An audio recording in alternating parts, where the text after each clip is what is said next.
Welcome and thank you for tuning in to episode number 4 of 10 Tesla Topics, your show for Tesla related news, rumors, and stories.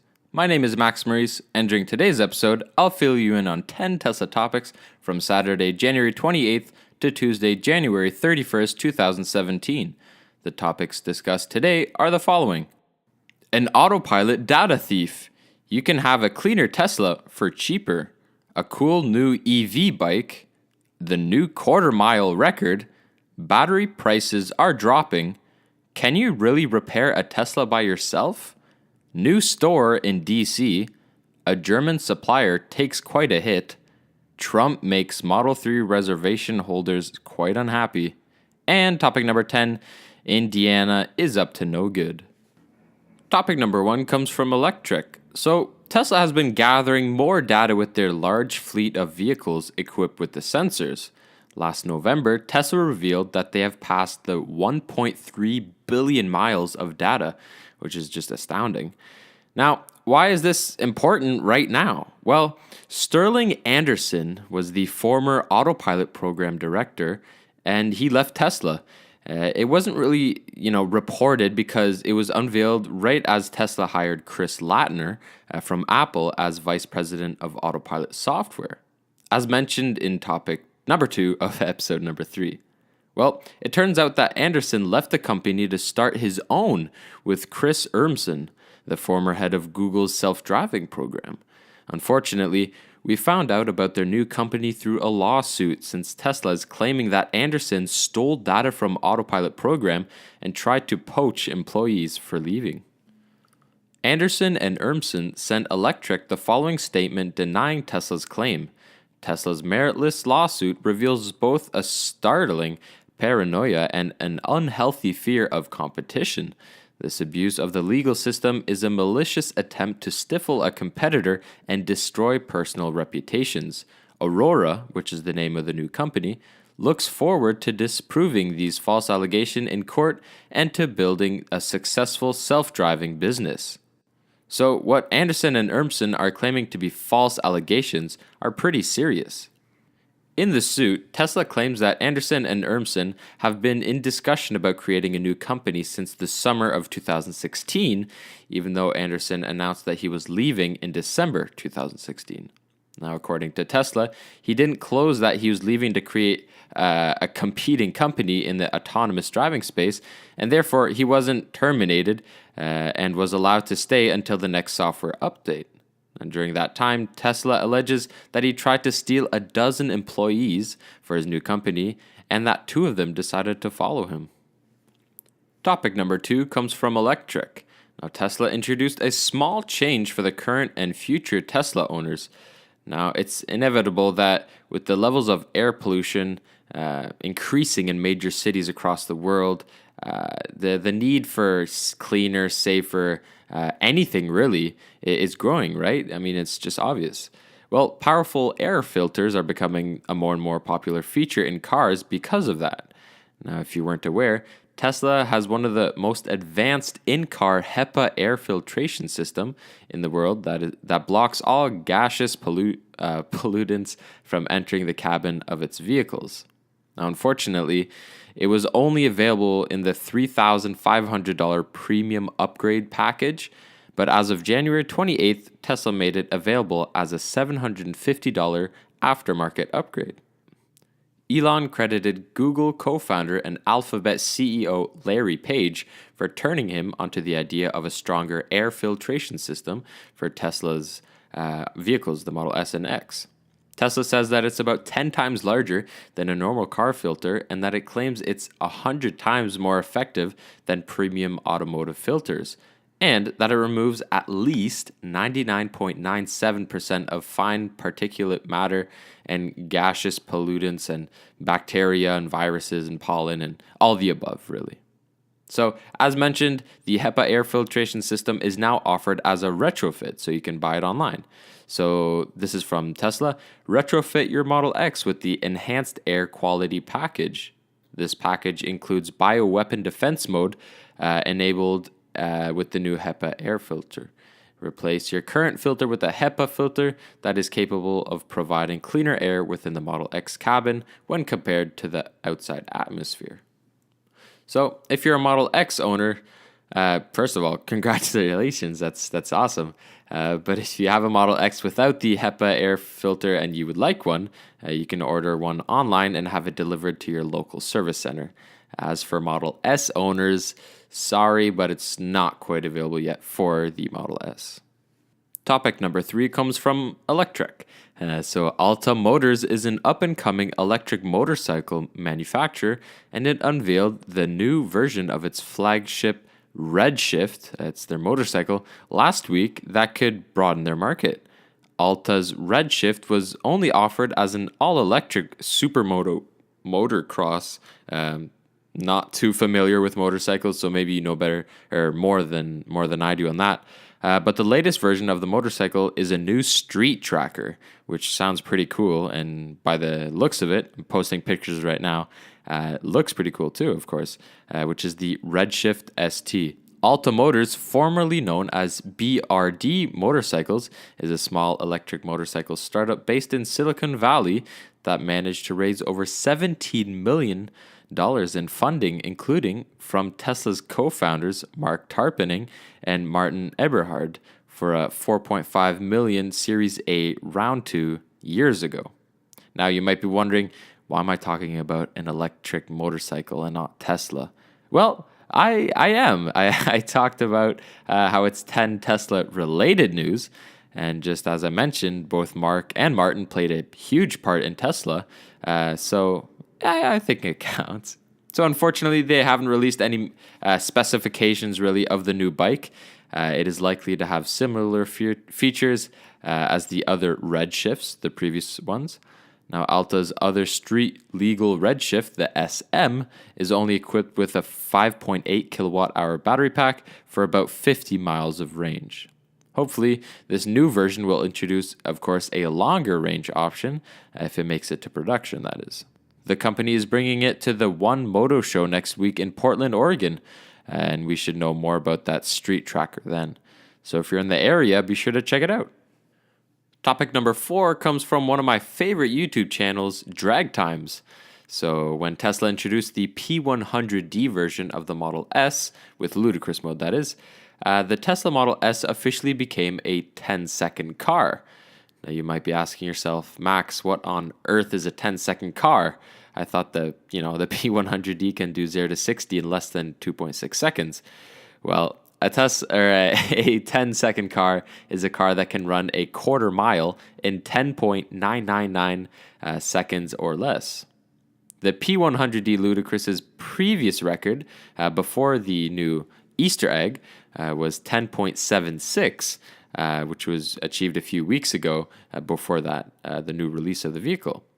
It's also a record for any 4-door sedan, since the Tesla Model S is alone with only 2-door supercars and hypercars in the 10-second car list. I'll post a picture here of not the competitors, but the others on the list, and you can see like the Bugatti. I think that's like $4 million. These cars are like in the $1 million, like crazy. So you can't really compare them to the Tesla. But anyways, well, a couple of days ago, Brooks from Drag Times on YouTube at the Palm Beach International Raceway managed to record a new record, 10.72 seconds.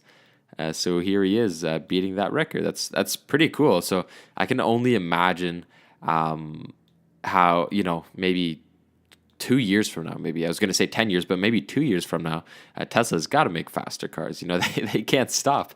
It'll be interesting to see when they release that sub 2-second car, because I think it's going to happen.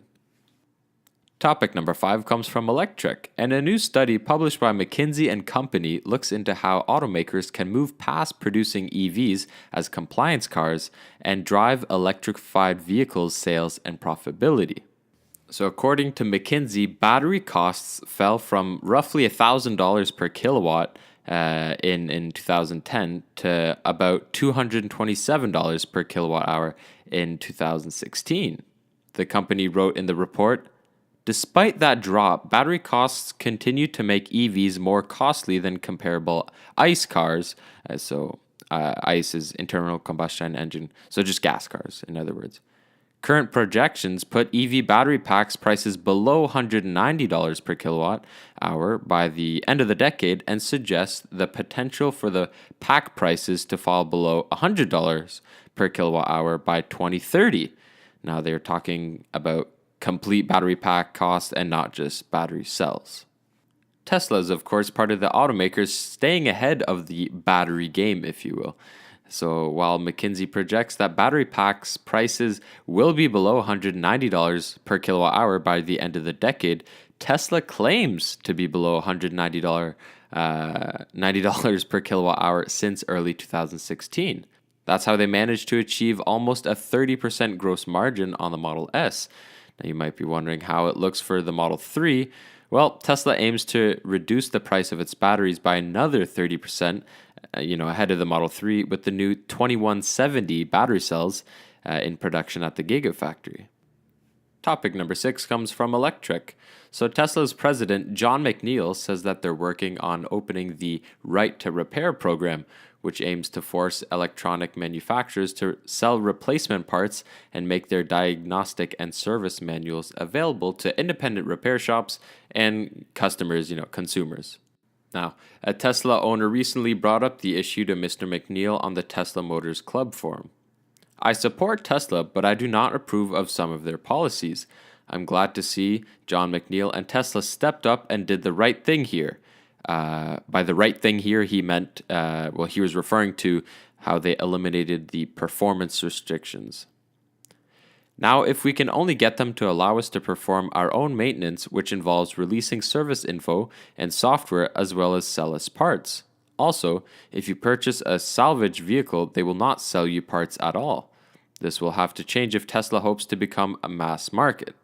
Surprisingly, McNeil responded and reached out privately to the owners and said that such a program is in the works. Now, that change would be quite welcomed for the more mechanically inclined Tesla owners, which I understand. I have a bunch of buddies that I know, and I'm sure you know a lot of people like that, whether it's, an Audi A4, a Dodge Magnum, a new Nissan, 240SX, or really any other car. Many people like to modify and work on their own cars. So maybe a couple of years from now, we'll see that, but, with Teslas and other EVs, so that's something to think about. Topic number 7 comes from Biz Journals. So just a few blocks away from where some of the world's coolest cars are on display at the Washington Auto Show at the Convention Center, Tesla is setting up something that's a lot more permanent.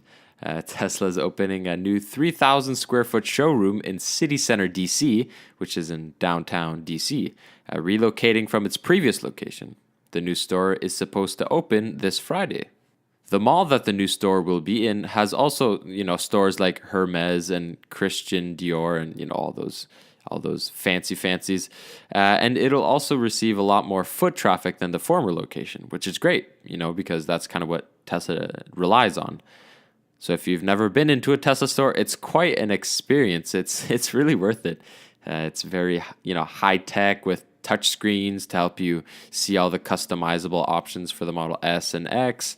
And of course, there are Teslas that you can sit in the store. So if you still haven't visited one, take the time and go check out your nearest one. Recommended by 10 Tesla Topics. Topic number 8 comes from Forbes.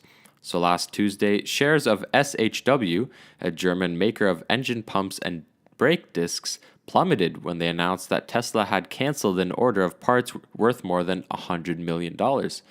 Tesla Motors had confirmed it, but denied that the move had anything to do with U.S. President Donald Trump's economic policies. SHW had never really disclosed the name of the automaker that had canceled the order, but Tesla confirmed it on the 26th because performance and quality standards were not met.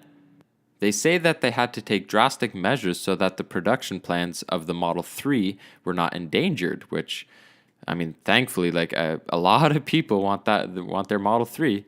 However, SHW denies any quality problems, so a little bit of a feud there, a little bit of a dispute. Topic number 9 comes from electric. So Tesla has over 400,000 Model 3 reservation holders who each placed $1,000 as a deposit to get in place in line when the vehicle enters production later this year. Hopefully. Well, some of those reservation holders are now claiming that they are canceling their pre-orders following Musk's comment on the executive order of Trump. Now, images of the cancellation form from the Model 3 reservations have, unfortunately been circulating around on social media. Musk is on President Trump's strategic and policy forum, and he has been getting closer to the administration ever since the election. He met directly with President Trump on a few occasions, and he also joined President Trump's new manufacturing council last week, which makes sense with the whole Gigafactory plan. Now, what is particularly interesting is that Musk actually voiced his disapproval of the new executive order, though apparently not strongly enough for some people. He says on Twitter, "The blanket entry ban on citizens from Muslim countries is not the best way to address the country's challenges. Many people negatively affected by this policy are strong supporters of the U.S. They've done right, not wrong, and don't deserve to be rejected." Now, Musk says that he is simply trying to keep the communication channels open and push his ideas. He even reportedly tried to push a carbon tax in a recent meeting with Trump. "There is something we need to strive for, and the more voices of reason that the president hears, the better. Simply attacking him will achieve nothing. Are you aware of a single case where Trump bowed to protests or media attacks? Better that there are open channels of communication." Either way, it's highly unlikely that this little cancellation movement would gain enough traction to dent Tesla's backlog for the Model 3. Currently, the first full year of production is virtually sold out. A few cancellations would actually be, quite welcomed by reservation holders further back in line if you really think about it. Topic number 10 comes from electric, and I hate these topics. Honestly, I hate these topics. So Indiana is becoming the latest battleground in Tesla's war over the right to sell its vehicles directly to consumers. The state introduced a new bill that would prohibit Tesla from selling its cars in the state, but they did it not in the most subtle way, if you will. Now, while most states that have banned or are trying to ban Tesla's sales model are doing it by banning direct sales of vehicles by all automakers, even those who have never had a franchise deal. Indiana is crafting a bill especially for Tesla. Now, of course, the bill doesn't name Tesla, but it might as well, considering that how they phrased it. So a similar bill was introduced last year, but was shut down after a successful campaign by Tesla, Tesla owners, and enthusiasts as well. They are now again trying to block the new effort and created a new website. You could check it out, Free Market Indiana. Yeah, freemarketindiana.com. I'll put a link in the description. Of course, in an attempt for locals to see, and you kind of be aware of it. They also list their investments in Indiana. A small bill backed by a local dealership was shut down last year, but now they are trying again. The company opened a store in Indianapolis, which contributes more than $10 million annually in direct economic impact. Tesla employs 25 people in the stores and service operations. Tesla purchased nearly $43 million per year in parts and components from Indiana-based businesses. So they're really pushing the envelope here. But I really want Teslas to be legal. Really everywhere, but is that just too hard to ask for? So on that note, those are your 10 Tesla topics from Saturday, January 28th to Tuesday, January 31st, 2017. For any questions, remarks, or even criticism, I encourage you to follow the show's Instagram and Twitter pages at 10 Tesla Topics. That's TENTESLATOPICS.